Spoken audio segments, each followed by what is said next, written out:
వేదికను ఏర్పాటు చేసి అక్కడ అందరినీ యాదవులను ఒకరికొకరు పరిచయం చేసుకొని వివాహ సంబంధాలు కూడా ప్రోత్సహించడం ఈ సంస్థ ద్వారా జరుగుతూ ఉంది, ఈ సంఘం ద్వారా. మళ్ళీ ఇట్లాంటి మంచి కార్యక్రమాలు మళ్ళీ ముఖ్యంగా మన ఆ సంస్థ ఫౌండర్స్ ఏదైతే శరత్ యాదవ్ గానీ అదే ఉందా వాళ్ళ టీం మొత్తం దాదాపు 50 మంది టీంల సభ్యులు ఇప్పుడు ఇక్కడ వచ్చేసి ఈ కార్యక్రమానికి ముఖ్యంగా దీన్ని వేరే రకంగా ఏదొచ్చినా ఊకదంపుడు ఉపన్యాసాలతోన పెట్టుకొని పోయేదే ప్రతి కార్యక్రమం. కానీ నిజంగా ఇక్కడ ఎవరైతే విద్యార్థులు ఈ రాష్ట్రంలో ఉమ్మడి రాష్ట్రంలో ఆంధ్రప్రదేశ్ నుంచి కానీ తెలంగాణ నుంచి కానీ విచ్చేసినటువంటి అందరికీ చాలా ఈ అప్రిషియేషన్ ప్రోగ్రాం పెట్టడం నిజంగా చాలా గర్వించదగ్గ విషయం. మళ్ళీ ఈరోజు వీళ్ళు టీంలో ఉన్న సభ్యులు కూడా చాలా చక్కగా ఈ కార్యక్రమంలో పాల్గొంటూ వారు స్వచ్ఛందంగా ఎవరి దగ్గర కూడా ఏదో కార్యక్రమాలు చేస్తే కేవలం డొనేషన్ చేసుకోవడానికే జరుగుతూ ఉంటది. కానీ వీళ్ళు సభ్యులు ప్రతి ఒక్కరు వాళ్ళే డొనేట్ చేసుకొని ఈ కార్యక్రమాలు చేస్తున్నారు. నిజంగా దీన్ని నిస్వార్థంగా చేస్తున్నటువంటి ఏదైతే సంఘం ఈ రోజు ఉందంటే రాష్ట్రంలో యాదవ్ సేవా సంఘం అని కూడా నేను గర్వంగా చెప్తున్నా. మళ్ళీ ఈరోజు ముఖ్యంగా నేను కూడా మొట్టమొదటిసారి వీళ్ళ ఆర్గనైజేషన్ కి అట్రాక్షన్ అయ్యి నేను అగ్రికల్చర్ డిపార్ట్మెంట్ లో జిల్లా అధికారిగా మేడ్చల్ జిల్లా అధికారిగా డిస్ట్రిక్ట్ అగ్రికల్చర్ ఆఫీసర్ కూడా నేను రిటైర్డ్ అయినా 2018లో. మళ్ళీ నేను కూడా విద్యార్థి దశలో ఉన్నప్పుడే కంటే తెలుగు మీడియం చదివిన నేను ఇంటర్మీడియట్ వరకు. మళ్ళీ తర్వాత నాకు రష్యా దేశం పోవడానికి అవకాశం వచ్చి రష్యా దేశం నేను agriculture master degree BSc MSc రెండు అక్కడనే 5.5 years కోర్స్ అది. నేను అక్కడికి పోవడం జరిగింది. అక్కడ పోయిన తర్వాత అక్కడ మీడియా ఏముంది చదువు రష్యన్ లాంగ్వేజ్ అంటే రూస్కీ యాజిక్ అంటారు.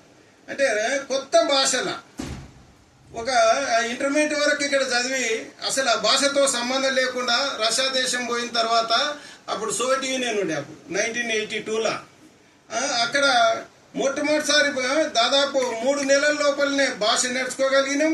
3 నెలల లోపలనే ఆ సబ్జెక్ట్ సంబంధించినటువంటి స్కిల్ డెవలప్మెంట్ కూడా నేర్చుకొని 6 నెలల్లో రష్యన్ లాంగ్వేజ్ లో చదివి 5.5 years అంటే మాస్టర్ డిగ్రీ రష్యన్ లాంగ్వేజ్ లో సబ్మిట్ చేసి రష్యన్ లాంగ్వేజ్ లో కూడా టీచింగ్ సర్టిఫికేట్ తీసుకొచ్చినని కూడా మీ అందరికి తెలియజేస్తా ఉన్నా. అంటే పట్టుదల విద్యార్థుల్లోన ఇది నాకు సాధ్యం కాదు అనేది ఏమి లేదు.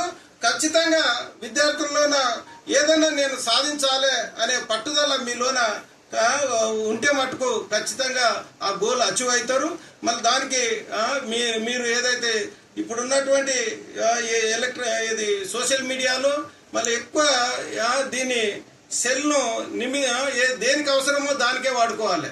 ప్రపంచంలో ఉన్నటువంటి నాలెడ్జ్ మొత్తాన్ని ఈ గూగుల్ ద్వారా మనకు తెలియజేస్తా ఉంది. కాబట్టి దీంట్లో ఉన్నటువంటి మంచిని స్వీకరించి దానికాడికే అంకితం అయ్యి మళ్ళీ సక్సెస్ కావాలని కూడా మన విద్యార్థుల తల్లిదండ్రులు చాలా ప్రోత్సహించి మళ్ళీ మిమ్మలను ఈరోజు రాష్ట్రంలోనే ఒక మంచి మార్కులతో తీర్చిదిద్దిందంటే వాళ్ళ తల్లిదండ్రులందరూ కూడా ఈ సందర్భంగా అభినందిస్తూ మళ్ళీ ముఖ్యంగా నేను యాదవ ఏదైతే జేఏసీ మొన్ననే ఒక 6 నెలల కిందనే ఈ రాష్ట్రంలో ఈ సంఘాలు మన యాదవ సంఘాలు అనేకం చేయాలని యాదవ జేఏసీని ఒకటి ఏర్పాటు చేసినాం.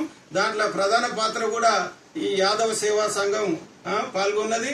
మళ్ళా అప్పటి నుంచి కూడా ఏ కార్యక్రమాలు చేసినా కూడా ఈ రాష్ట్రంలో ఈ ఖచ్చితంగా ఈ యాదవ సేవా సంఘం సభ్యుల యొక్క పాత్ర ఉంటుంది. వాళ్ళు నిస్వార్థంగా పనిచేస్తున్నందుకు ఈ రాష్ట్రంలో ఉన్నటువంటి యాదవులను అందరినీ కూడా ఆర్థికంగా సామాజికంగా విద్యాపరంగా రాజకీయంగా ముందుకు తీసుకుపోవాలనే తపనతోన పనిచేస్తున్నాం మేము. నేను రిటైర్డ్ అయినాక మళ్ళీ అంతకుముందు కూడా 30 సంవత్సరాలు డిపార్ట్మెంట్ లో పనిచేసుకుంటూ కూడా యాదవులకు సేవ చేయడం జరిగింది. మళ్ళీ ముఖ్యంగా నేను బాగా గుర్తుంది నా కడపల నారాయణ యాదవ్ అని ఆయన రీసెంట్ గా చనిపోయిండు. ఆర్టీసీలో డ్రైవర్ వండుకుంటా కూడా మళ్ళీ ఆర్టీసీ రిటైర్డ్ అయినాక LLB చదివి ఆయన అడ్వకేట్ గా ప్రాక్టీస్ చేస్తూ అక్కడ ప్రతి సంవత్సరం విద్యార్థులకు ఇదే విధంగా జిల్లా స్థాయిలో ప్రతిభా పురస్కారాలు ఇచ్చేది. దాన్ని కూడా నేను 2-3 సార్లు కూడా అటెండ్ అయినా అక్కడ కడపలో. మళ్ళీ ఈ రోజు ఇక్కడ ఈ యాదవ సేవా సంఘం సభ్యులందరినీ మరొకసారి అభినందిస్తున్నా. వాళ్ళు నన్ను పిలిచి పొద్దున్నే చెప్పిండు శరత్, నాకు పిలుస్తారా లేదా అనుకున్నా, కానీ వాళ్ళు పొద్దున ఫోన్ చేసి వస్తారా సార్ అని అడిగిండు. అంటే రా అని అడగలే, అంటే వస్తారా సార్ అంటే వస్తలే అని చెప్పేసిన. అంటే అంటే అంత డిమాండ్ ఉంది అన్నట్టు ఈ సంస్థకి ఇప్పుడు. పిలువని కూడా పిలుస్తలేరు, రమ్మంటలేరు అని పొద్దున వారం రోజుల నుంచి చూస్తుండా పిలుస్తలేరు. పొద్దున పిలిచిండు, మళ్ళీ రా సార్ అని అన్న కూడా వస్తావా సార్ అంటే వస్తా అని చెప్పి. ఆ విధంగా ఉండాలి. ఎందుకంటే నేను మొట్టమొదటిసారి 1993లో యాదవులను అగ్రికల్చర్ ఆఫీసర్ ఉండి అచ్చంపేట అడవుల్లో 40 సంఘాలు, గొర్రెల కాపర్ల సంఘాలు ఏర్పాటు చేసి ఆ బహిరంగ సభ ఏర్పాటు చేసిన 1993 జనవరి 10వ తారీఖు నాడు ఆ మీటింగ్ ఒక ఎంపీ మల్లురవి ఢిల్లీ నుంచి యాదవ్ సాబ్ జర్రా మీ కరపత్రంలో నా పేరు జర్రా ఇరికి అంటే యాదవ్ సార్ ఇరికినికే జాగ లేదు, మేము ఓన్లీ యాదవుల కాడికి అనుకున్నాం మీటింగ్, కాబట్టి యాదవుల కాడికే నీకు అవకాశం లేదు అని చెప్పినాం. అంటే ఒక ఎంపీ ఢిల్లీలో కూర్చొని మన మీటింగ్ వస్తానని అడుక్కుంటున్నాడు అని అంటే ఆ రోజు ఎటువంటి పరిస్థితి యాదవులకు ఉందనేది కూడా మీరు గ్రహించాలి. మళ్ళీ ఈరోజు అదే విధంగా ఈరోజు రాష్ట్రంలో చాలా చక్కగా ఈ సేవా సంస్థ పనిచేస్తుంది. మళ్ళీ దీని ముందుకు ఇదే విధంగా సభ్యులందరూ కూడా చిన్న మనస్పర్ధలు వస్తాయి, ఎవరికైనా ఒకరికే పేరు వస్తుందనే బాధ, అవన్నీ మన యాదవులలో ఉండేటువంటి సహజ గుణాలే. మళ్ళీ దాని దగ్గరకు పోతుంటే తగ్గుతూ ఉంటాయి. కాబట్టి అటువంటిది లేకుండా ఈరోజు చక్కని కార్యక్రమం ఈడ ఏర్పాటు చేసినందుకు మరొక్కసారి యాదవ సేవా సంఘం సభ్యులందరికీ కూడా అభినందిస్తూ నాకు అవకాశం ఇచ్చినందుకు ధన్యవాదాలు తెలియజేస్తూ ముగిస్తాను.